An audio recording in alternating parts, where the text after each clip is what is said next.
Contábamos, por supuesto, de las presidenciales. A propósito de aquello, las primarias, ¿cuándo se van a realizar? El próximo 29 de junio.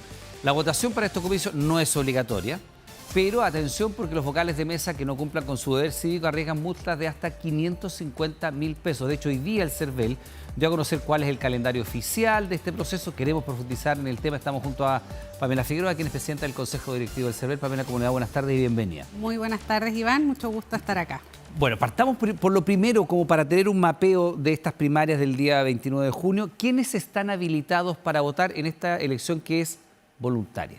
Están habilitados para votar todos los militantes de los partidos políticos que formalizaron un pacto y que han declarado candidatura, y todas las personas independientes, es decir, que no están afiliadas a un partido político. Solamente, por tanto, no pueden participar las personas que están inhabilitadas por distintas razones y los militantes de partidos políticos que no pactaron. Entonces ellos no participan de la primaria, por tanto no van a estar en el padrón electoral de la primaria. ¿Eso nos da algún universo aproximado de votantes posibles? Sí, son un poco más de 15 millones de personas que están habilitadas para votar, 15 millones de electores. Ya, o sea, votan los militantes de los partidos, cualquier independiente, menos los que no estén inhabilitados por alguna razón, y los que militan en partidos como RN, la UDI, Libertario, Exacto. Nacional, Social Cristiano, Todos los PDG, todos los que no pactaron van a 8 partidos, Sí. por tanto todos los militantes de los otros partidos que no participan en esta primaria no van a estar en el padrón electoral, no pueden participar de la primaria. Ahora, Pamela, es un fenómeno que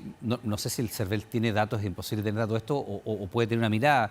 Normalmente se comenta que al tener estas características del voto, que es voluntario y que podría uno, por ejemplo, pongamos un caso, yo soy de derecha, hay dos candidatos de izquierda que no me gustan, voto por el comillas que yo considero menos malo, que se pueda dar este voto que ideológicamente es cruzado de personas que si bien no se sienten dentro de la línea política de uno de los candidatos, votan por el contrario a aquel para que vaya quedando en el camino, no sé si se entiende. Por Sí. ejemplo, en el caso de la elección del presidente Boric con Jadwe, mucha gente dijo se votó por Boric para no sacar a Jadwe, no sé si se entiende el ejemplo. Sí, entiendo el ejemplo. Es difícil y no se puede saber por quién votaron las personas, porque en Chile el voto es secreto y eso es algo que es muy importante en nuestro proceso electoral y muy valorado por la ciudadanía.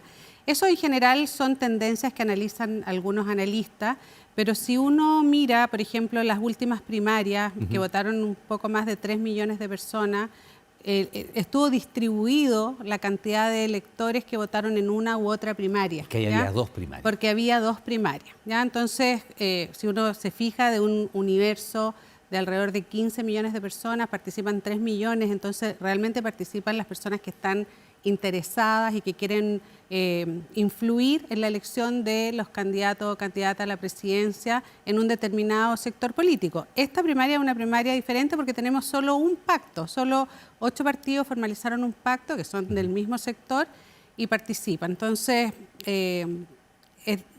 no podemos prever que eso podría suceder en esta elección. Claro, y eso será tema de los analistas, pero evidentemente si uno saca las cifras de lo que fue esas dos primarias anteriores, donde la primaria de la centroizquierda tuvo más o menos 1.600.000 votantes, uno podría esperar una participación cercana, que es lo que prevé el CERVEL. Este es un voto voluntario, es una sola primaria, de un solo sector político, naturalmente tiene que haber una votación más restringida. Claro, bueno, como servicio electoral nosotros nos preparamos para que participen los 15 millones en Chile y en el extranjero, porque recordemos que la elección primaria también votan los chilenos en el exterior, en todos los países donde tenemos registro, y estamos trabajando también para preparar eso. Y por tanto, lo que nosotros proyectamos es que podrían potencialmente votar todos los electores. Siempre es un dato la cantidad de personas que votaron en elecciones primarias anteriores. Recordemos que tenemos elecciones primarias desde el año 2013. Sí. Y eso ha ido variando dependiendo de la competitiva que sea la elección. ¿ya? A veces las elecciones generan mucho más interés de la ciudadanía, de los electores en participar, y otras veces menos. Pero nosotros nos tenemos que preparar para que todas las personas con derecho a voto puedan ejercer su voto. La pregunta puede ser bien práctica, pero igual es interesante. El hecho de que el CERVEL se tenga que preparar para que voten los 15 millones de personas, aunque sabemos que eso no va a ocurrir, significa que se tienen que imprimir esa cantidad de votos, preparar esa cantidad de mesas, hacer un gasto como si fuera... No, bueno, es un gasto porque es gasto público, naturalmente. Sí. Como si fuera a participar todo el 100% del universo votante. Sí, pero la elección primaria tiene algunas diferencias. Ya. Por ejemplo, en una elección regular presidencial, parlamentaria, la legislación define que tienen que haber 400 electores por mesa. Entonces, al haber 400 electores por mesa, tú ya proyectas más o menos la cantidad de mesas y locales de votación. En una elección primaria pueden haber hasta 1000 electores por mesa, ¿ya? Eso, ¿no es cierto?, te permite tener menos locales de votación, menos vocales de mesa y la dimensión es menor. Nosotros estamos calculando que van a haber alrededor de 2000 locales de votación en la elección primaria, considerando Chile y el exterior. Pero pero se tienen que imprimir, ¿cuántos votos se imprimen? Se imprimen los votos de acuerdo al padrón. Nosotros el 30 de abril se cerró el registro electoral. Nosotros a partir de ese registro elaboramos el padrón. Estamos ahora además en el proceso de que las candidaturas que se han declarado puedan ser reclamadas ante el Tribunal Electoral. Después que se cierra eso, nosotros hacemos la inscripción en el registro especial y ahí ya esas personas son legalmente candidatos o candidatas, en este caso a la primaria. Entonces estamos todavía en el proceso de concluir cuándo va a ser el padrón. Pero va a haber un padrón de 15 millones de personas. Proyectamos que va a ser de 15 millones de personas. ¿Y eso significa que tienen que haber votos imprimidos para el padrón? O sea, tienen que imprimirse 15 millones de votos. Claro, más o menos se imprime la cantidad del padrón porque nosotros tenemos que estar preparados. Para que votar eventualmente. Claro, porque todas las personas tienen derecho a participar y nosotros tenemos que preocuparnos de que ellos puedan ejercer ese derecho a votar. Pamela, hoy día en una entrevista en radio, el diputado Undurraga de Evópolis estaba escuchando el programa, doy el crédito, está en la radio cooperativa, y al escuchar él una publicidad, una propaganda del CERVEL, publicidad del CERVEL, no es propaganda porque no hay informativa sobre las fechas, que ya le va a preguntar a usted el calendario de fecha de lo que se viene, él dice que va a oficiar a la Contraloría, lo anunció, porque le parecía sospechoso, y se lo pregunto a usted, que el CERVEL estuviera tan pronto haciendo una campaña informativa para una primaria en la cual participa solo un sector político. A la luz de esos dichos del diputado, ¿qué se puede decir sobre los calendarios, la información y lo que viene de aquí en adelante? ¿Y qué le parece esa opinión, además? Sí, no, muy buen punto. Bueno, las elecciones primarias es voluntaria de los partidos políticos y de los pactos y los independientes que quieran participar, ¿ya? Pero todos los partidos políticos, todos los independientes potencialmente podrían participar de una primaria. Entonces, lo que la legislación nos mandata como servicio electoral es, si los partidos se inscriben y organizan una primaria, nosotros tenemos que preocuparnos de que eso así sea.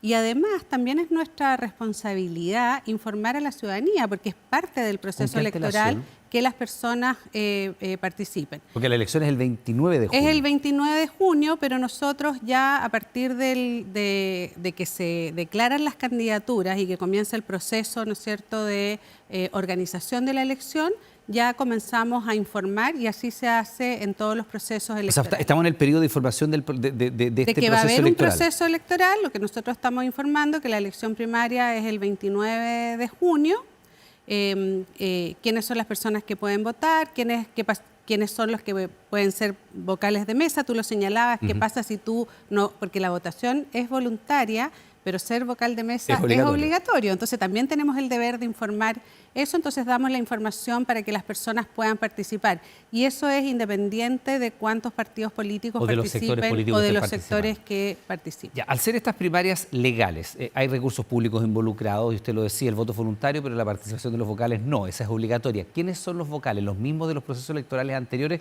¿Estamos todavía dentro de ese ciclo? Sí, en la elección del año 2024 se incorporó una gran cantidad de vocales nuevos, ¿ya? Recordemos, y eso los medios de comunicación lo mostraron, que había muchas personas que por primera vez participaban. Y otros tantos que decían, yo llevo 8 elecciones, ¿hasta cuándo? Claro, pero ahora tienen menos elecciones los vocales porque eso también se ha ido ajustando. Recordemos que tuvimos un ciclo electoral muy nutrido y eso fue bastante diferente a otros procesos electorales. Entonces, la gran mayoría de los vocales que van a ser convocados a esta elección primaria ya tuvieron la experiencia del año 2024. Estamos calculando que van a ser algo así como 110.000 vocales de mesa para las mesas de votación que se proyectarían con el padrón que estamos trabajando. Ya, y los calendarios, porque evidentemente cuando uno es designado vocal hay un periodo para excusarse o razones para excusarse. ¿Podemos comentar aquello? ¿Cuáles son las razones que a una persona lo habilitan para excusarse de la obligación de ser vocal y en qué plazo se tiene que hacer la presentación? El 7 de junio, el sábado 7 de junio, las juntas electorales dan a conocer quiénes salen sorteados vocales, porque los vocales son sorteados por las juntas electorales, ya no necesariamente por el CERVEL. Y a partir Eso es el 7 de junio. El 7 de junio. Okay. Y a partir del día lunes 9, los vocales que por distintas razones no pueden participar como vocales, tienen un plazo para excusarse, ¿ya?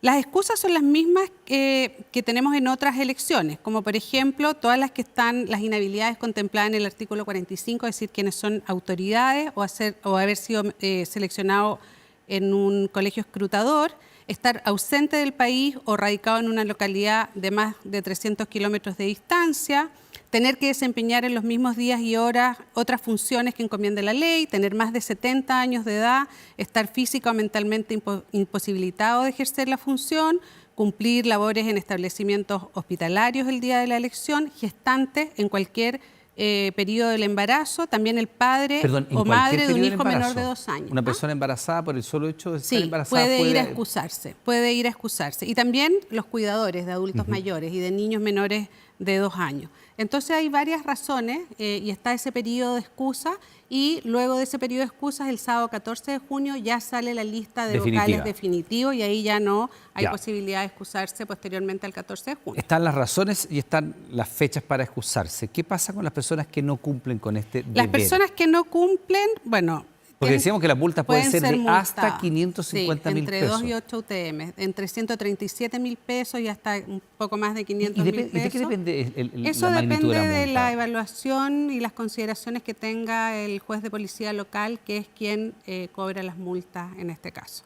Y esas multas van a beneficio fiscal, naturalmente.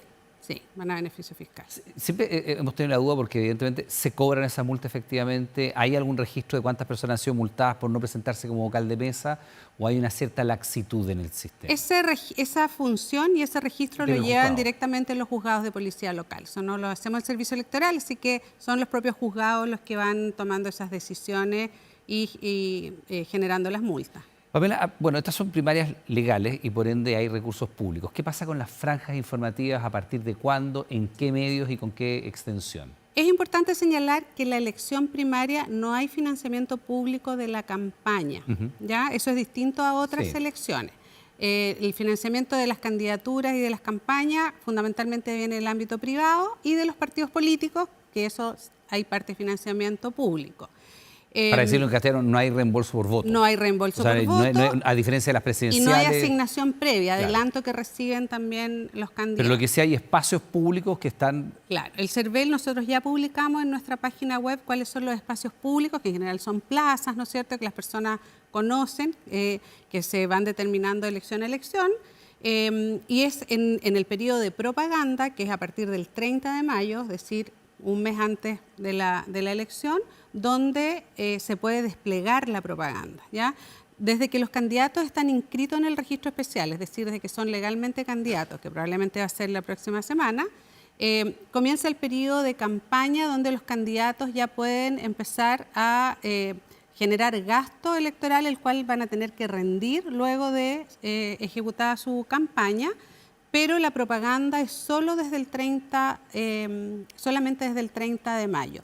Y va a haber una franja... ¿Del 30 de mayo hasta qué día de junio? Hasta el 26 de junio. 3 días antes. Claro, hasta 3 días antes de la elección, que el 29. Exacto, que termina la propaganda electoral. Y la franja televisiva es desde el 14 de junio, ¿ya? También hay una franja que es regulada, como siempre se regulan las franjas televisivas, para esas candidaturas. Ya, también está naturalmente, como en todo proceso electoral, aunque sea un proceso voluntario, la prohibición de hacer actos de propaganda cerca de los locales de votación o fuera del plazo. Eso ¿cómo se fiscaliza eventualmente? Eso se regula, bueno, es fiscalizado por el Servicio Electoral y también cualquier persona puede hacer denuncias que violen la ley electoral. Entonces, lo puede hacer un ciudadano, lo puede hacer otra candidatura, o sea, hay bastantes formas de poder denunciar y el Servicio Electoral tiene fiscalizadores que están revisando no solamente la campaña física, sino que también la campaña digital, que es, ¿no es cierto?, una plataforma muy importante. ¿Se fiscalizan redes? Porque hoy día la multiplicidad de plataformas y la cantidad, naturalmente, de personas que pueden estar haciendo propaganda electoral es algo difícil de pesquisar. ¿Les abre a lo mejor un horizonte distinto de desafíos para controlar aquello? Sí, se fiscalizan las redes. Nosotros los hemos venido fiscalizando por dos razones. Uno, porque las plataformas digitales tienen obligación de informar al servicio electoral cuando son contratados para propaganda electoral. ¿Ya? Perdón, o sea, el CERVEL tiene este vínculo con, por decirle, TikTok, Facebook, Twitter, Instagram, y ellos tienen la obligación de decirle, mire, el comando de fulanito me pagó para esto. Me contrató, igual como con las radios, con los medios de comunicación. La ley se homologó y las redes sociales tienen que cumplir esa misma normativa. ¿Y qué pasa si alguien está haciendo propaganda que no sea pagada? Claro, lo que pasa es que si no es pagada, por el candidato, no podemos asumir que es propaganda. ¿Ya? A menos que llame a votar. Nosotros podemos regular solo lo que es propaganda pagada. Lo que llamados a votar que no sean pagados pueden ser entonces emitidos. Para decirlo, el mismo día de la votación, un candidato o alguien que sea partidario de un candidato, es decir, oiga, estamos aquí en el colegio no sé cuánto, vengan a votar por fulanito,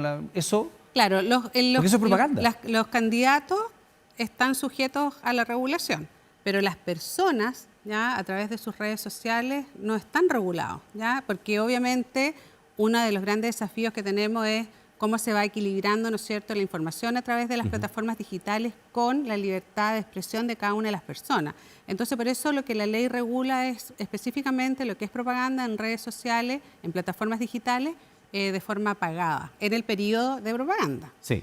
Pamela, en el día de la votación, ¿no es tan infrecuente encontrarse con algún vocal o apoderado, en el caso que los haya, con poleras, con llamados a votar, repartiendo flyers? ¿Eso también se va a fiscalizar al ser una votación de carácter voluntario? ¿Corre de igual manera? Sí, porque es una elección. También el periodo de propaganda termina previo a la elección y el día de la elección no puede haber propaganda en los locales de votación ni en ninguno de los espacios públicos determinados. Y aunque sea voluntario, también está prohibido tomar fotografías, grabar el voto, grabar la urna. Porque eso no tiene que ver con la voluntariedad del voto, tiene que ver con el voto que es secreto, ¿ya? O sea, eso está definido constitucionalmente, entonces no tiene que ver si el voto es voluntario o obligatorio, sino que eso tiene que ver con que el voto es secreto, por eso no está permitido hacer ese tipo de acciones. Ya, como fue en la elección anterior, ¿va a haber también ley seca? Se va a levantar la ley seca como ocurrió en la elección anterior. Bueno, porque cuando nos explicaba, creo que Van der Stagle nos explicó la explicación, el origen de esto era hasta interesante desde el punto de vista histórico, que era en la época probablemente de los albores de la democracia, el candidato A iba donde los votantes del candidato B, normalmente trabajadores de la empresa del candidato B, y les regalaba licor, vino, etcétera, para que hubieran bebido y no fueran a votar. Ese es el origen de la ley seca. Claro, fue una ley muy antigua y eso, bueno, se ha ido levantando, sobre todo cuando tuvimos la elección en 2 días, porque también recordemos que eso afectaba el turismo, el comercio, el comercio, etcétera. Entonces... no habrá ley seca. Claro, ahora debiéramos no tenerlo. Ya, pero no está decidido, ¿o está decidido? Para la elección primaria hay que definirlo. Ya, y lo último, antes que se nos vaya, el CERVEL se ha destacado, y hay que decirlo, por la rapidez con la cual se procesan los datos, y nosotros, una votación como esta, uno podría pensar que los resultados estarán, si se cierran las mesas a las 6, 7 de la tarde más o menos. Sí, a las 6 de la tarde, desde las 8 hasta las 18 horas. Ya. Ese es el horario. ¿Y los resultados, cuál es la estimación ustedes que tienen para tener ya un volumen importante de información? Es muy rápido, dependiendo de cuántas personas voten, pero como son pocos candidatos, recordemos que ahora va a haber una única cédula electoral, un solo voto, pequeño además, porque recordemos que lo que más demora es cuando los votos son muy grandes, porque los vocales tienen que ir desplegando, contando los votos. Entonces ahora el conteo va a ser muy rápido, así que probablemente a más tardar 1 hora o 2 horas después 7, 8 de la tarde ya va a haber un ganador. Va a haber un resultado, sí. Y en eso, bueno, el servicio electoral estamos preparados para hacer eso con toda la rapidez y toda la transparencia que tiene el proceso de entrega de resultados. Pamela Figueroa, presidenta del Consejo Directivo del CERVEL, le quiero dar las gracias por estar junto a nosotros, que salga todo bien en este proceso, por supuesto. Muchas gracias, Iván. Que esté muy bien.